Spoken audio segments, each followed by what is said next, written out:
Autour d'un verre, nous avons rencontré Fabrice Florent, auteur de Futur Papa, qui sort cette semaine, Futur Papa 2, le retour de la vengeance de la grossesse. La grosse différence entre les deux livres et les deux grossesses, c'est qu'il n'y a pas la magie de la première, la découverte de tout ce qui peut être aussi bien que pas bien.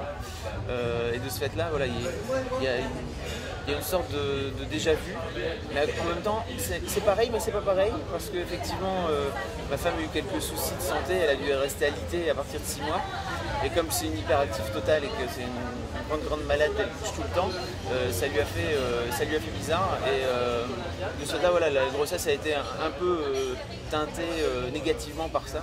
Je pense que c'est la grosse différence.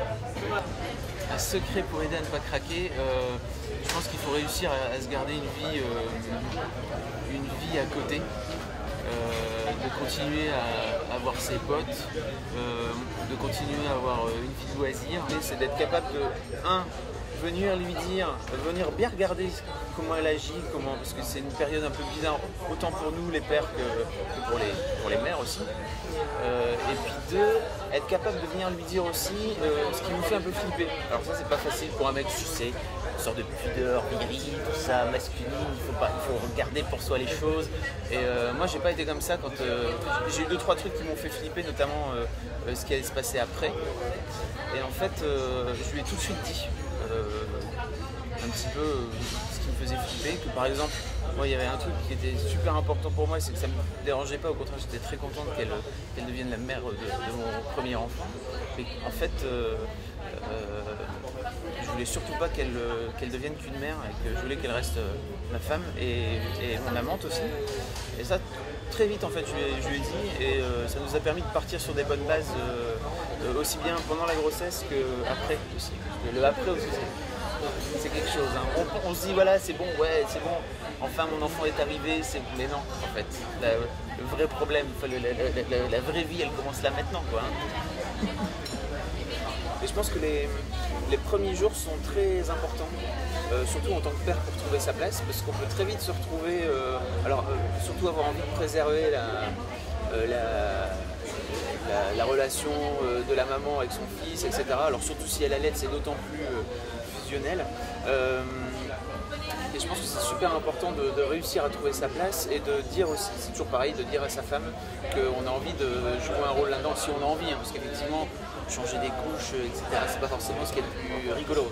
Voilà, et en fait, moi je me souviens d'une anecdote qui m'a fait tout de suite tilter, c'est que ma femme, je sais plus ce que j'étais en train de faire, ou il y a un truc que j'ai pas fait, et ma femme qui avait notre fille dans les bras, elle lui a dit, telle quelle, t'as vu papa un petit peu comment il merde hein. Et en fait, moi ça m'a scotché et sur le moment je me suis dit bon alors j'ai deux solutions, soit je lui dis tout de suite que ça va pas être possible qu'elle prenne notre fille à partie comme ça, soit je laisse faire et puis on rentre dans un autre engrenage quoi. Donc je lui ai dit et heureusement je pense parce que sinon après ça aurait toujours été les deux filles contre moi, après en plus il y a 3 filles, alors là, ça aurait été terrible. La grossesse c'est une épine dans le pied dans la vie de couple, oui, ça peut l'être.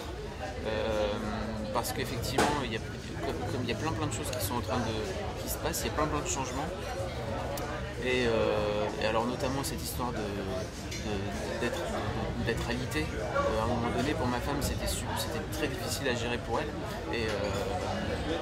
et ça a affecté petit à petit notre quotidien. Et c'est vrai qu'il y a plein de choses qui font qu'à un moment donné effectivement ça peut finir par devenir une épine dans le pied.